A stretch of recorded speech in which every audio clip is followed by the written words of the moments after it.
Phone અને લેપટોપના સતત ઉપયોગના કારણે ઇન્ફર્ટિલિટીની સમસ્યા થઈ શકે?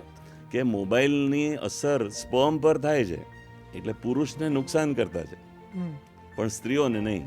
લેપટોપની વાત કરીએ તો એ લેપમાં રાખવાથી આપણને નુકસાન થાય છે.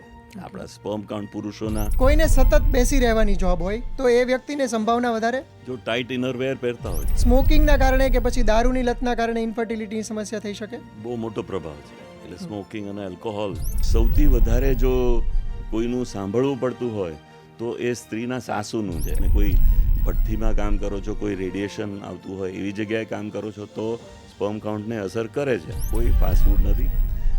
એ જરૂર છે કે કોઈ માણસ છે તે ડાર્ક ચોકલેટ ખાય છે, અખરોટ ખાય છે. સર, વજન વધારે હોવાના કારણે ઇન્ફર્ટિલિટીની સમસ્યા થઈ શકે?